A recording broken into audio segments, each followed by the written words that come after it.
handphone di kepala saya.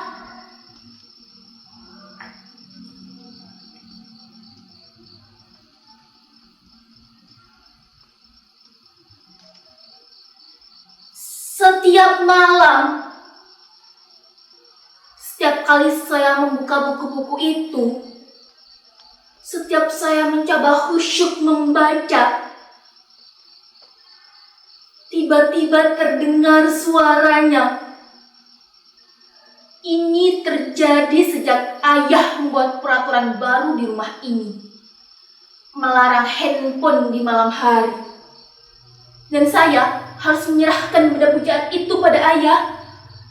Maka saya akan duduk di bangku itu, menghadapi buku-buku yang bisu dan tak asyik itu, sampai saya tertidur.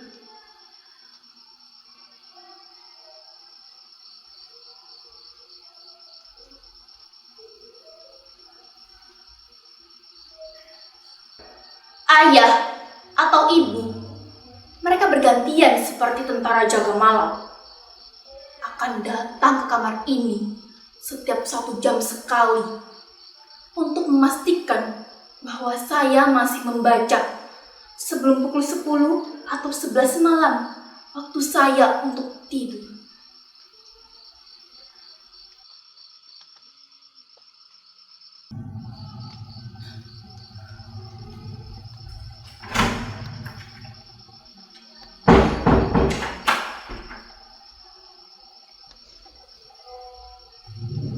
Pintu itu tak boleh saya kunci sebelum jadwal tidur tiba. Ini peraturan kedua. Sebentar lagi, sekitar 15 atau 20 menit lagi, salah satu di antara mereka akan patroli datang ke kamar ini. Itu artinya saya harus ada di bangku itu, membaca. Tapi sebelum hal itu terjadi, saya akan berbagi cerita kepada hadirin sekalian. Baik yang hadir secara langsung menyaksikan nasib saya di kamar ini, ataupun melalui Zoom. Saya sendiri bukannya tak berusaha.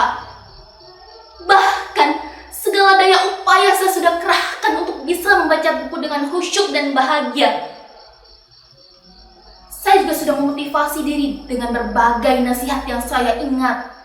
Kata-kata mutiara, semboyan, patah, pantun, hingga kritik tajam para pakar mengenai bahaya kecanduan handphone.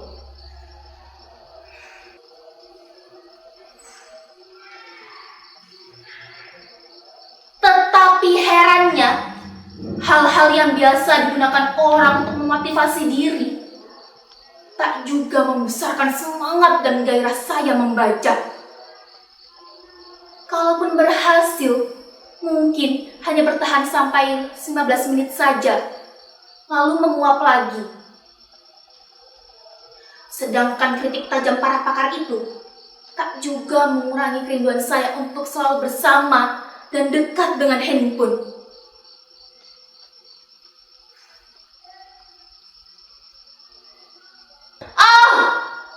Kalau saja mengubah diri bisa dilakukan serenyah ceramahnya Mario Teguh, mungkin saya tak menderita begini lagi.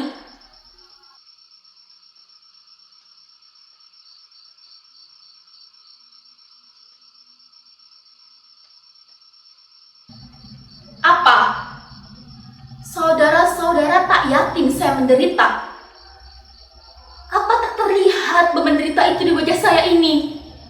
Di sorot mata saya, di getar suara saya, di seluruh tubuh saya ini. Ini bukan acting seperti dalam pertunjukan monolog anak-anak SMA itu. Ini real, nyata. Saya memang sedang menderita. Bahkan, kalau penderitaan itu saya tuangkan dalam puisi, saya yakin saudara-saudara tak akan mampu membacanya tanpa menitikkan air mata.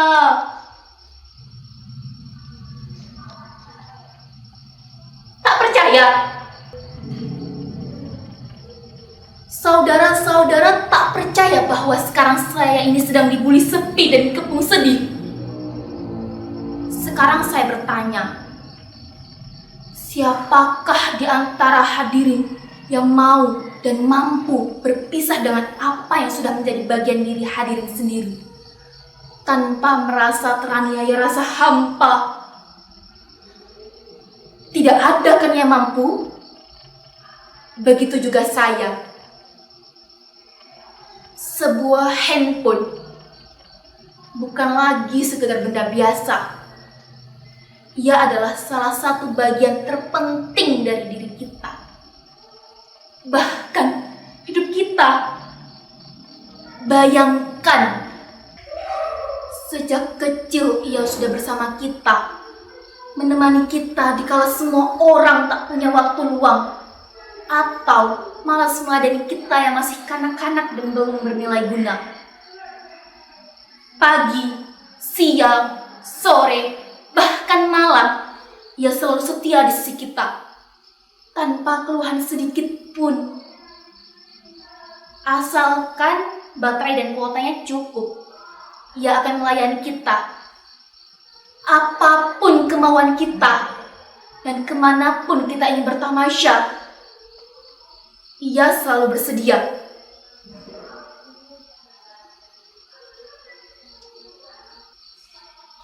Ia bahkan telah menyimpan nama kita dan seluruh memori kita di dalam dirinya. Dan kita juga telah menyimpan password dan kunci pembuka dirinya di dalam benak kita. Suatu simbiosis yang sangat romantis dan intim, bukan? Bahkan kita bisa lebih dekat dan nyaman dengan dirinya daripada dengan sesama kita. Itulah mengapa berpisah dengan dirinya, meski cuma saban malam, seperti melewati bertahun-tahun kesepian. Oh handphoneku, betapa berat dan panjang jalan yang harus kutempuh untuk kembali bersamamu.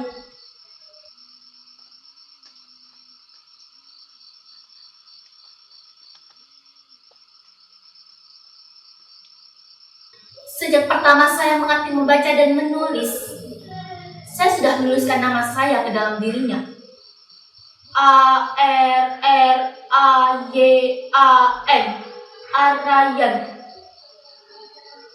Saya memang sempat berganti-ganti partner dari satu handphone ke handphone lainnya. Tapi, apapun jenisnya, sikap mereka tetap sama, setia menemani dan melayani. Tak pernah berkurang sedikit pun. Bahkan semakin istimewa dan semakin besar kemampuan mereka melayani kita. Coba bandingkan kesetiaan dan konsistensi mereka dengan kita. Berganti partner, berganti pula sikap dan kebiasaannya. Apalagi pergantian pemimpin, bisa semakin baik atau malah semakin anjlok mutunya. Maaf, saya agak ngelantur. Maklumlah, orang kalau lagi diterkam sepi dan rindu, suka melayang kemana-mana pikirannya. Jadi, bagaimana sekarang? Sudah cukup jelas bahwa saya menderita. Saya menderita bukan karena berpisah dengan dirinya saja, tapi karena saya dihadapkan pada dua keadaan secara bersamaan. Di satu sisi saya tahu, ayah dan ibu, mereka bertujuan baik. Mereka ingin saya punya prestasi dan maju dalam bidang studi. Oleh karena itu, mereka membuat peraturan baru, 12 jam tanpa handphone di malam hari. Tapi di sisi lain, seluruh diri saya, kesadaran saya, jiwa saya sudah terbiasa sejak kecil bahkan dengan dia ada di sisi saya. Bahkan sebelum ada peraturan itu, saya terbiasa tidur dan dia rebah di dada saya atau persis di sisi saya.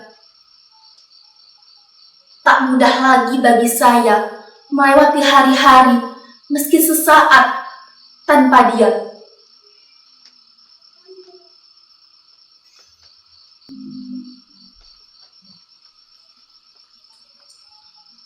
Kadang, kalau saya tak kuasa menanggung hidup padanya, saya ambil casingnya, saya dekatkan ke dada saya seperti ini.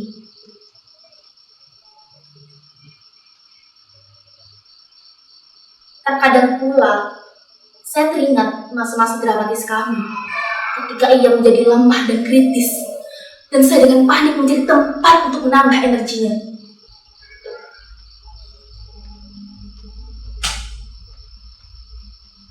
Tak ada yang lebih membahagiakan selain mendengar suara renyah dan riangnya.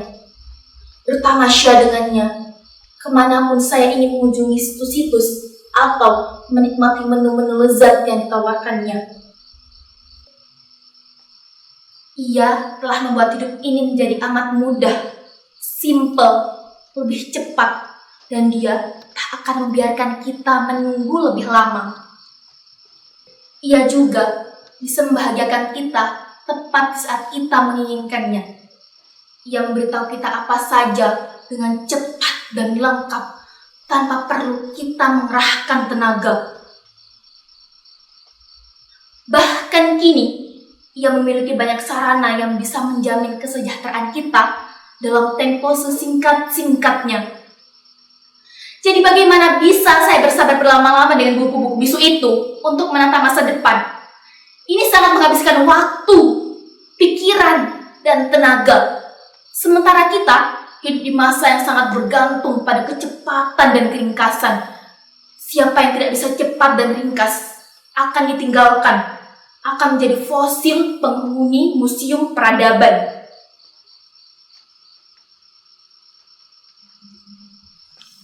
Sebenarnya, saya pernah hampir berhasil tidak terlalu bergantung padanya, selain untuk hal-hal penting saja.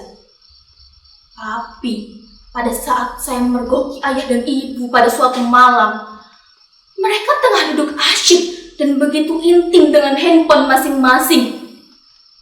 Saya merasa dikhianati. Sejak saat itu, kemampuan saya untuk berpisah dengannya semakin menurun. Bahkan kini, ia ada di dalam kepala saya. Dia jadi seperti denyut dalam jantung saya. Saya sudah teramat dalam mencintainya.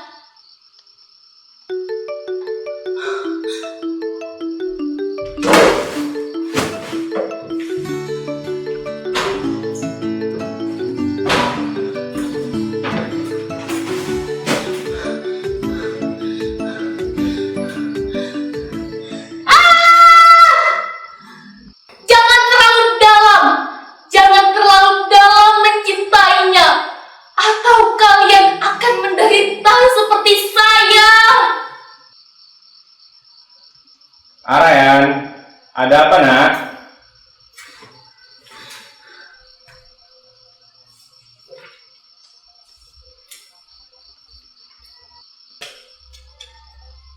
Betapa berat dan panjang jalan yang harus kutempuh. Tapi inilah yang harus kulakukan untuk mendapatkan kelahiranku kembali.